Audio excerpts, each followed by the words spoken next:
It is finally announced. The first DLC for Age of Wonders 4, the Dragon Dawn DLC, has been announced, and we don't have to wait long for it. It comes out this month, June 20th, less than 2 weeks away. And I'm excited that the Dragons is the first DLC that they're going to touch on, because I can finally bring Vani in from our Pathfinder Kingmaker playthrough into this new world of Age of Wonders 4. There's some things that are different than I didn't expect them to do, but it'll be interesting. We're going to go over the little page that they have, and that will be later on in the podcast. I'm also working on a new series where we're going to go over the Elder Scrolls universe first. I want to go over the Elder Scrolls universe and the Pathfinder universe because their story and their lore is interesting, and those are one of the key pillars of what makes the games so great. Not only the gameplay, but also the story. So the first video that I'm working on, I already wrote out the script. It's a short video just to do an overview, because I like to do an overview, and then after that talk about the Aedra and the Daedra, because those are interesting. Probably do the Daedra first, because the Daedra, I started with Skyrim, so I like the Daedra so much. So we're going to get into that later, if not by the end of this week, then next week. I'm trying to find video editor and work through that so it could be more engaging than the typical videos where I just talk about it. So that's what's happening with the whole Elder Scrolls lore information. Also, we have another video for Baldur's Gate 3, and this video I want to watch. This is not like a gameplay video, but it's a story based video, and I want to play it because it showcases how the game looks, number one, and the game looks amazing. And then it's going to talk about different character dynamics. I've been playing Pathfinder Wrath of the Righteous, so if you haven't been watching that playthrough, then feel free to join. And I'm always comparing that to Divinity Original Sin, because I played Divinity Original Sin before I played Kingmaker. So, and I also played a little bit of Divinity Original Sin 2. I need to get back into that. And I'm always comparing it. Number one, verticality. Kingmaker and Wrath of the Righteous has verticality in the sense that there are enemies and creatures who are at a higher elevation. But the elevation doesn't mean anything. They don't get bonuses to attack. A creature at this low elevation, not enlarged at all, can just swing their weapon and still attack someone who is on top of a roof somehow. So it's just for show. So that's one thing that falls short in Pathfinder Kingmaker and Wrath of the Righteous, which is unfortunate. I hope they level that up when Rogue Trader and actually include verticality. Another thing is that they don't have the elemental interactions. So if there's a puddle of water, you do an electric spell, it doesn't electrocute the area. I know in at least the Pathfinder games I played on the tabletop, and the Dungeons & Dragons 5th edition games that I played on tabletop, we didn't have those elemental interactions. It's not coded into the rules of the game. We probably should have did it just to make it more realistic. I know with a Divinity Original Sin, it's a different universe and stuff like that, and they have it coded into the game. And I haven't played Baldur's Gate 3 because I know it's not a part of the 5th edition rule set where it has elemental interactions. But I hope they add that in just to give it, because it wouldn't be a Larian Studios games if they don't have it. So I might just dive deeper. This game comes out August, so I really have some time before I dive deep. And then with Age of Wonders 4, there are plenty of things to play. We'll see how things go by the end of this month. A lot can happen in a month, because we have June and then we have July. Those are the last 2 full months. June, we're already within June, and then August, gonna come. So this is gonna come quickly. So without further ado, let's first go over this video. Baldur's Gate 3. I'm gonna try to describe it. If I've been falling short for my podcast viewers who's only able to listen to the audio, let me know and I'll try to do a better job of describing it. Of course, it has a mature 17 and up rating. My parents didn't really pay attention to these maturity ratings and stuff like that. I don't know if I barely look at it. So let me know if y'all have played mature games since y'all were 13, 12, or whatever, or how do y'all view this whole maturity rating? But let's go.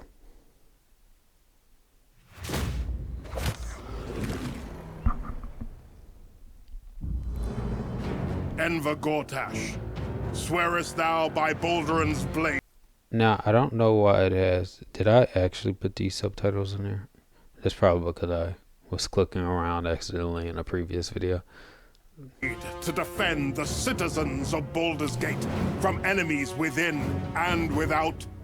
See, the graphics are just so You are amazing. soon to witness the people of Baldur's Gate granting me complete power over them. A new age is upon us. Gods have mercy on those who would stand in our way. A mad dog understands the yank of the leash on the hand of its master, but it cannot be an equal. You can be my equal. There's an old wisdom. A brittle alliance can never be mended. It can only break. I want to lead this city to glory, not scorch its earth. They have these unique things. If you're not seeing this, if you're on the podcast, they look like knights, but they might be some type of golem type creatures. They look really cool, kind of like a Renaissance style knight. Friends, allies, to my side. Let us usher in a new dawn. This city is mine. So I'm not ready. It looks like they have a lot of voice acting. I know AI is new-ish. Well, of course, everyone knows the companies and stuff. They had AI before OpenAI made it more democratized and more widespread to the everyday person. So one of the limitations in Wrath of the Righteous, I know they added more voice acting lines from Kingmaker to Wrath of the Righteous. There's much more, but with the advent of AI, now they can record and get AI to fill in certain dialogue that isn't specifically recorded, which can make things more cost effective, and that way every dialogue can be voiced, which will be great. So I'm curious to see that, but it already looks like the story, and it's more cinematic, of course. I know this is a trailer and everything, but I feel there's going to be more cinematic cutscenes in Baldur's Gate 3 from what I've seen than Pathfinder Wrath of the Righteous, because even in the cutscene in Wrath of the Righteous, it's more like the gameplay cutscenes where it's top down and stuff like that. It's not bad. I'm glad that they put that in there over Kingmaker just to make it more, how do I say, engaging. So it should be interesting. It's shaping up to be a more engaging story, or maybe even a better story than Wrath of the Righteous. Enemy, what do you say? Shall we be allies? August 31st, 2020. Oh, so this is coming out the end of August. Okay, so essentially 3 months.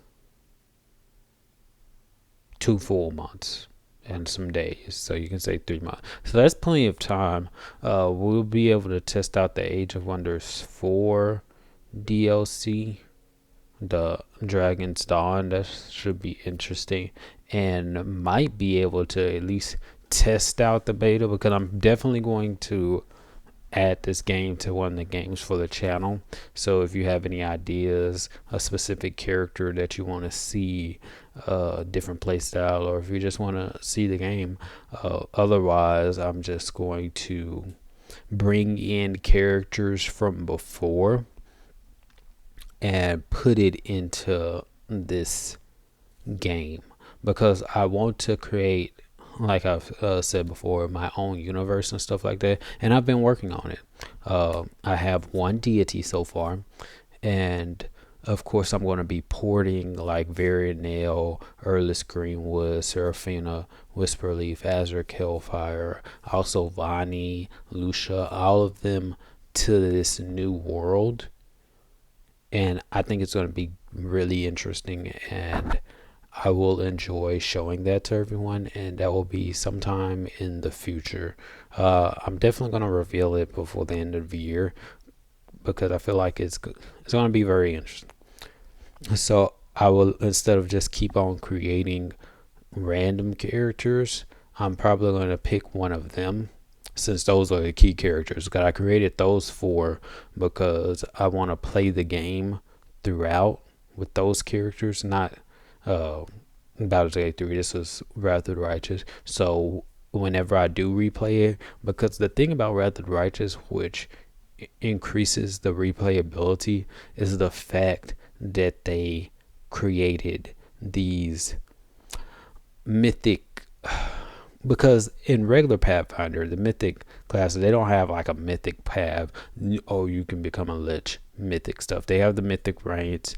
They have, I think for the actual mythic things, it's the Archmage is definitely one, but they don't have that in Pathfinder Wrath of the Righteous. And then I think they have something called a Bastion, which is like a more of a defender type mythic path. And then I'm pretty sure they have a Trickster. I remember a Trickster. I don't have the mythic book. I'm just going off the top of my head. In fact, we can actually look this up. Mythic paths, Pathfinder.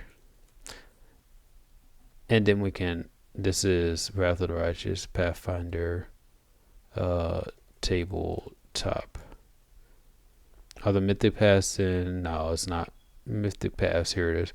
So I can just go and talk about it. Yeah, Archmage, Champion, Guardian, Hierophant is for if you're a priest type character. Marshal is if you want to be a battle master. So the only one that they actually took was Trickster, which is very interesting.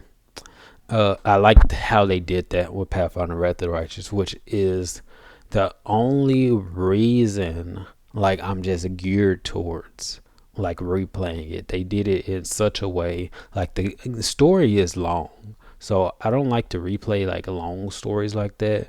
Because the game that I replayed the most was Skyrim, and Skyrim, if you're doing a lot of things, you can do things so differently. It's like even the gameplay itself is like so good. Like you can replay Skyrim. The verses in Pathfinder Wrath of the Righteous, it's really the combat. The combat can be different, and you're exploring the same areas. I will find it interesting. But anyway, I've been going off on a tangent. The reason why I made those four characters are the four characters who can go into the different mythic paths, and they'll fit. For example, Nail, based off his personality, it's improbable that he will go the trickster path. He'll taste the little of the power like he did in the campaign mode. He can taste the different powers of the mythic paths, but that doesn't mean he's going to go down through them. So Nail is going to either go through, he's definitely going to go through Lich. He can go through the Lich mythic path and follow that long. He can go through the Swarm that walks and do that little what if side story. So I plan on doing that. And then with Azure Hellfire, he can either go Angel, Demon, Swarm that walks, and a what if for those two. And then Seraphina Risk Relief, she can go Trickster or Azada.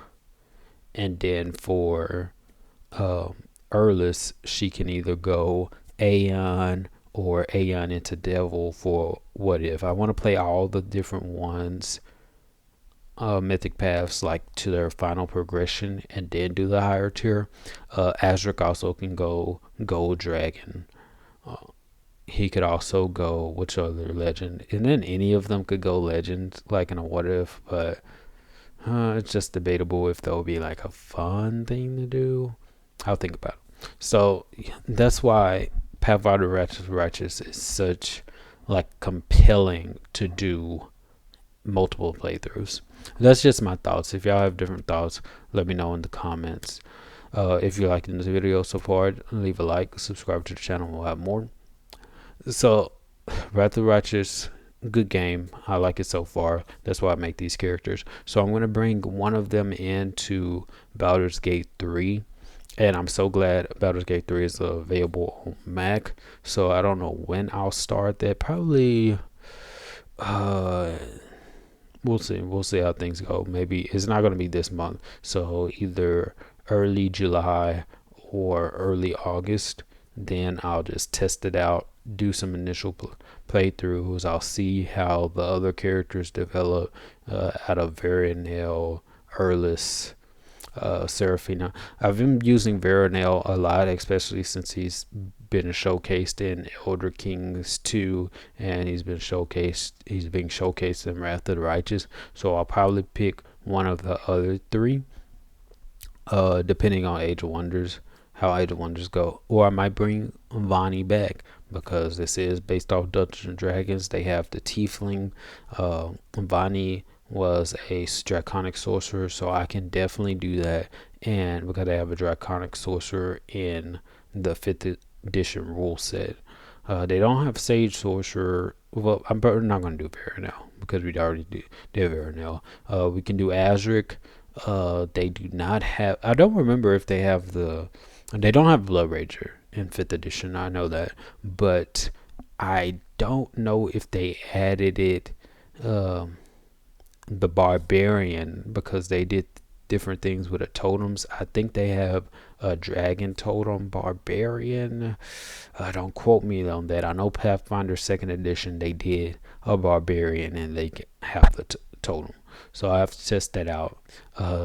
I'm pretty sure they don't have a hunter similar to that, so I would have to change the classes with Erlis. And they don't have a Sylvan Sorcerer unless they added it later on, but it's not the same thing in Pathfinder 5th edition, because what I hated about 5th edition, what a lot of people didn't like, is for the ranger, the animal companion and stuff like that. The animal companion can't act on its own, which is, for realism's sake, is stupidity. The animal companion wouldn't just do nothing while you're battling. You would have to use an action for it to get 2 actions. Same thing if you summoned a creature and stuff like that. For realism, doesn't make sense. I know why they did it, for balancing reasons, but the fact that they made a system where to balance it out you have to make it unrealistic is completely stupid. So that's one of the major things I don't like about 5th edition. It does make things easier and stuff like that. The whole system is easier to understand for people who are new to the game. I probably should talk to more people about 5th edition and how they view it compared to Pathfinder, because I haven't asked that many people. So if y'all play Pathfinder and y'all play 5th edition, let me know. I'm curious to see how they do it in a video game format, which will be very interesting. Now let's go over Age of Wonders 4, because there's a lot of stuff. Oh, I've been on here for this entire time, but anyway, let's go. Age of Wonders Dragon Dawn DLC. This is cool. This is amazing. I didn't know they were going to do this. Well, I knew they were going to have a dragon based DLC, and then Lizard Folk. I thought they were going to bring the Dragon Kin model to here, but they brought the Lizard Folk model, and then we'll get into it. They have the Dragon Kin evolution, so it's a race transformation. I plan on doing, for the first one, having the human model and then turning them into dragon. That's my plan. But when Vani comes in, he can be a dragon ruler. I like this whole Tome of Evolution and I like the evolve mechanic. like the Lesser Storm Spirit evolves and stuff like that. I like when they evolve into new units. I think that's just more interesting than them just getting ranks and not evolving. And I also like the fact that some of them get new abilities when they reach another rank. That's another good thing about Age of Wonders 4. The latest game, Nimue versus Varanel, it was longer because I intentionally made it longer, because if we just went to war, we could have defeated her, especially since it was a story-based realm. That make the story-based realms easier in and of itself, because I was playing on hard, but the fact that you have the other AI and they have a lot of army and stuff like that makes it easier. But they have Tome of Evolution, then they have Tome of Dragons, which allows you to summon dragons, but we're going to get into that because they have pictures. So this is the last picture. So you're actually a dragon. This is what you are. You are a dragon lord. So hopefully they should have gold dragon, because Bonnie will be a gold dragon. That's with these feathers. Not that type of dragon. You probably won't have feathers. Then you have neck link, wing link. This is cool stuff. So you're the dragon ruler. Like, you're a dragon. Pure. Not like some dragon can type thing. You're a pure dragon. So I've seen some things online and stuff like that they're talking about. Like, now they have combined tomes. So this is combining nature and chaos, which is great, because I was thinking about trying the chaos route with Bonnie and doing that one, and then I guess in the next video, because I do want to do one more playthrough, because there is a playthrough with another story realm 3, that I can probably do the shadow. No, I want to change the shadow one with the goody two shoes one. So I'll probably do nature in that one, just to fully try out nature, and then try out the chaos one. Well, this is going to be a combined tome, so I'll think about it. I'll decide on which one I want to do when we'll play the story realm 3, because the 3 ones that we need to try out is we did pure order, we did pure astral, so now we need to do pure shadow, which is the necromancy, pure materium, pure nature, and pure chaos. So we haven't did materium, so we could fit materium in. I just don't know who we would choose to pick materium. Probably Rain. We can probably bring Rain back and create another race, and then have an industrial society. Maybe we'll think. But you can summon hatchlings. So I remember hatchlings from Age of Wonders 3, little weak units, and then you have to train them up, and then you have Wyvern fledglings, which is amazing. So now you'll have your own draconic units. I love dragons. Dragons are my favorite. And then you yourself are an actual dragon. You have tail swipe, then you have melee swipe, and then you can do these other things. So typical. I don't know if you'll be able to wield a sword. You shouldn't. It looks like you still have these slots, but these are grayed out, so I don't know if it's like you can't use these or not. I have to watch that live stream that they did before. And the realm map that they created is the one where you're going to be among these draconic emperors fighting for control, which should be interesting. And then you have your draconian transformation. I don't know if this is a major. This seems like the major race transformation. Dragon unit type. I don't know like what buffs you get as a dragon, but you'll get natural regeneration. It's alright. Immunity burning. You can be more fire types. And then lizard folk. Alright. Now these are the ones that are very interesting. So you get unique dragon based skills. So because I noticed between playing as Rain and playing as let's just say Veronale, even two different characters, there are skills that they get or that they can choose from are the same. It's just you wouldn't choose the same thing. Like for Rain, since he's physical and stuff like that, he would choose the bonuses to regular attack, strength, and stuff like that. Whereas Veronale will choose the bonuses to the magecraft and stuff like that. But it seems like you get a whole new set of different abilities. Which and it looks like you get different items, because that looks like maybe a claw based item that improves your claws, so you'll have different abilities based off of that. And then you can get skills that let you use different dragon breath cone.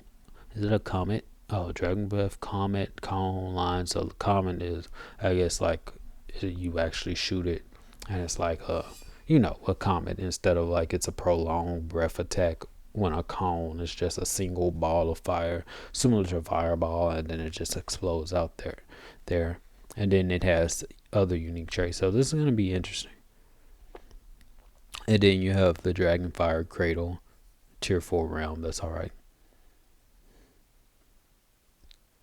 Okay, and then you'll show up as a dragon in the game. So this is very interesting. This DLC looks very good. I am excited for this DLC because it's just my favorite. It's just my favorite race, and they might be. I wouldn't say nerfing, because apparently there is a meta going on. I haven't played online yet. I probably should eventually, just for fun. Maybe record it, and then in the future. But I want to go through the game, do the story mode stuff first, and then probably finish out the Pantheon before I play online. Just learn more of the game, because this is a relatively new game, and I really haven't had the time to like play online, like Civilization 6. I haven't been able to play online a lot like that, and then that game.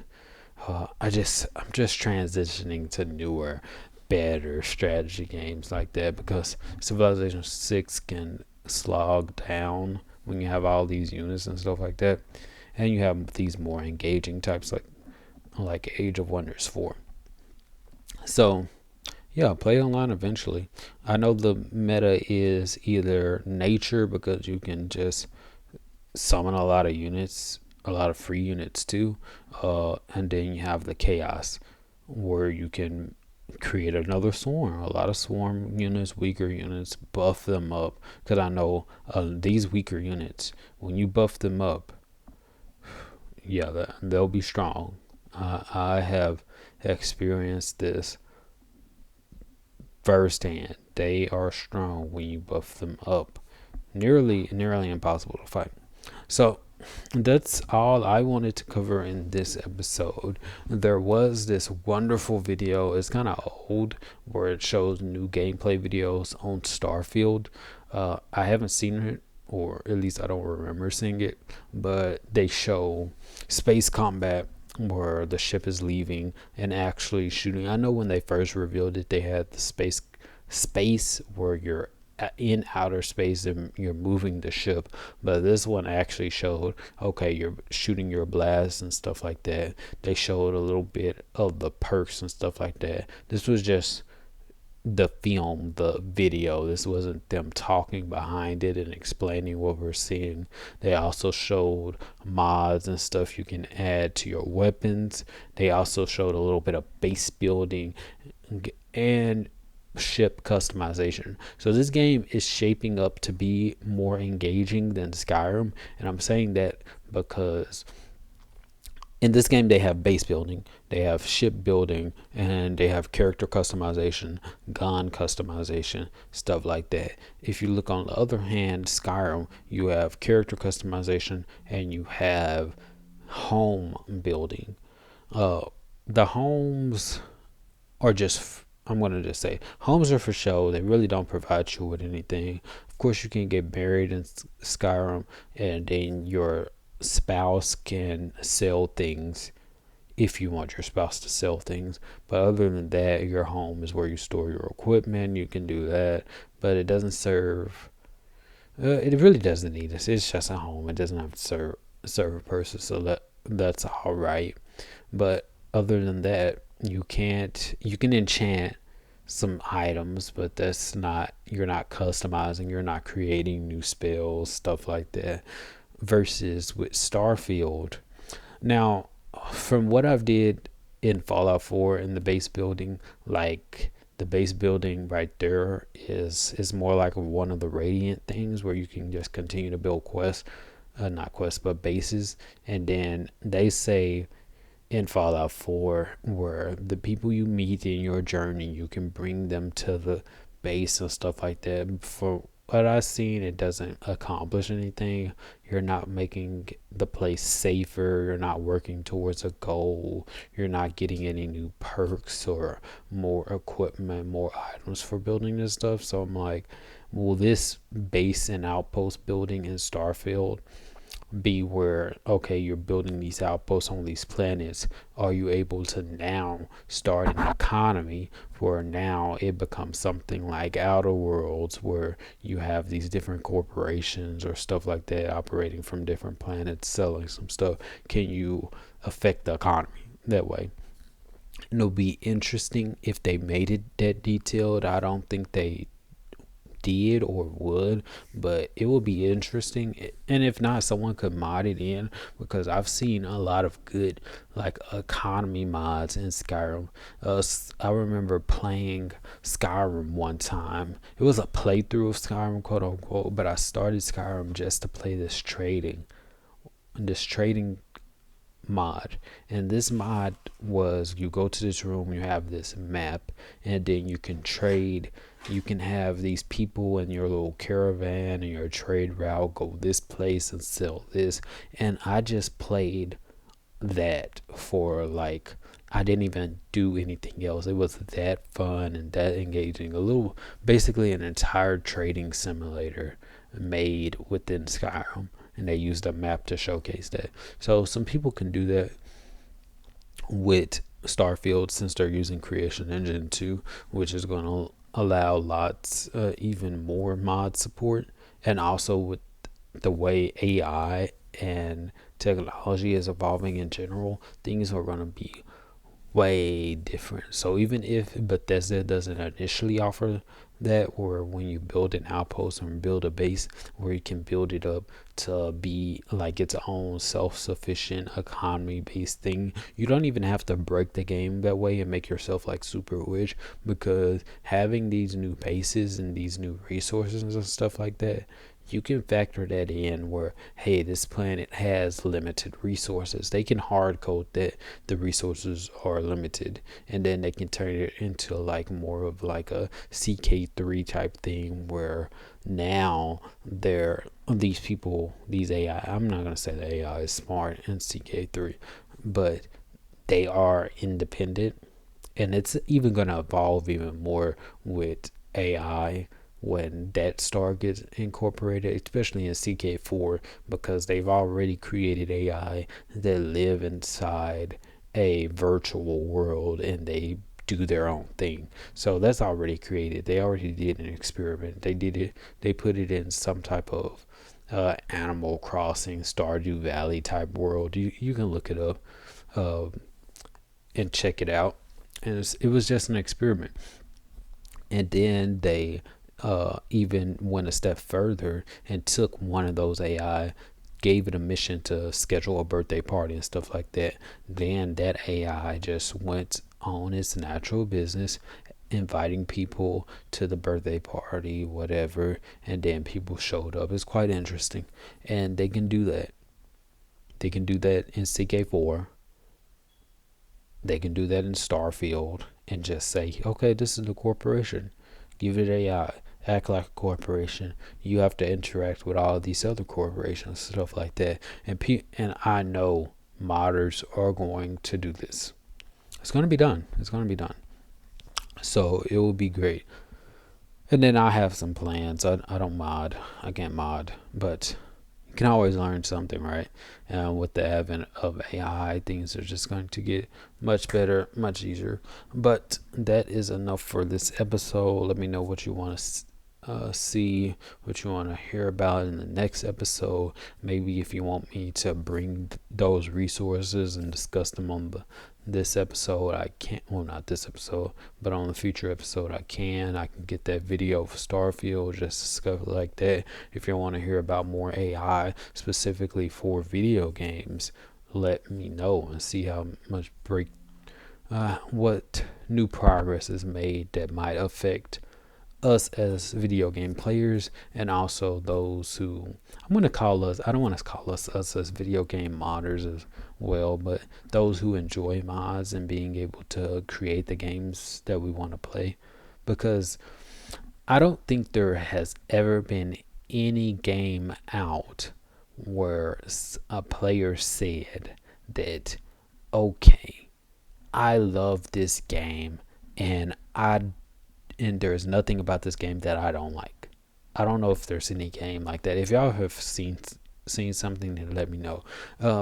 Maybe God of War, because like, sure, I could say, oh, I don't like the invisible barriers, but it's not that kind of game. And like, I played it, I don't remember anything that I don't like for what a game is. Like, let's just say Witcher 2, because I started with Witcher 3, and then I went back to Witcher 2, and I was like, okay, I don't like this because I don't like the invisible walls, which I can say that about Witcher 2, because Witcher 2 gives me that idea that, okay, this is supposed to be an open world. Why are there invisible walls? That's why Witcher 3 is so much better, because Witcher 3 deserves to be an open world.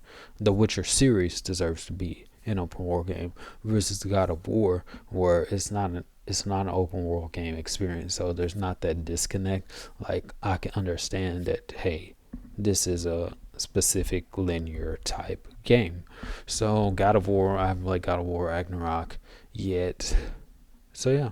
Other than that, I can't see. Even Skyrim, that's why a lot of people modded, because, okay, Skyrim, great game, got a 10 out of 10, but bugs. But okay, I want to do some more stuff. I want to create my own guild. Okay, they don't have these armor types. Okay, the combat's kind of old. Let's change that. I think Starfield's going to be the same way. Might get a 10 out of 10, but that doesn't mean I want to put in different alien types. Hey, I want to bring this alien from Alien Isolation in here. Okay, I want to turn this into Halo. Let me mod them into it. This should be interesting. I'm going to be excited. If they turn Starfield into the next Halo, I'll be great. This is just now I'm just rambling, but that's the thing about mods. You can talk about this when you talk about PC games. You're going to talk about this on Xbox. Wait. Is Bethesda? Oh yeah, they did get purchased by Microsoft, so they might do it. And they can do it. I'm not gonna say they might, even though I already said it. They might do it as a fan service. You know how anime has their fan service. They might do it in Starfield, depending on how good it is. They might say, hey, fans, this is not canon, but let's have a Halo meets Starfield. Let's have that scenario, because you have 1,000 worlds. That's hard coded. 1,000 worlds in Starfield. You can throw some Covenant in there, just for fun. Just like some type of, I don't know. I should just stop talking. I grew up on Halo, so that's what I'm saying. So that you put zombies in there here too. But it should be fun. If y'all made it this far, make sure to like this video. Let me know what is the craziest idea for mods for Starfield, because things are getting crazy. Plus, technology is getting so great, and then Apple released their Apple Vision Pro Series 0. I'm waiting for Series 3. I've seen a comparison video. I don't know if you've seen Moon on YouTube or seen his channel, but he compared it to Ready Player One. I haven't seen Ready Player One the movie. I've read the book, and I've read Ready Player 2, so you should read Ready Player 1 and read Ready Player 2 as well, because from what I've heard, the book is way 1,000 times better than the movie. It seemed like, oh yeah, I did hear that in the movie they use, how do I say it? They used present. I don't know the specific word. You know that word that they use for like the stuff that a lot of people watch during this time.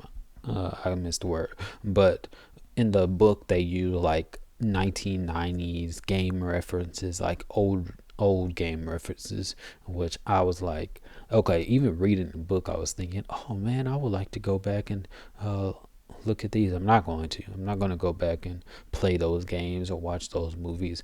Versus in Ready Player One, the movie, it seems like that they used like current era video games and stuff like that that I guess would appeal to a wider audience. So they made that change.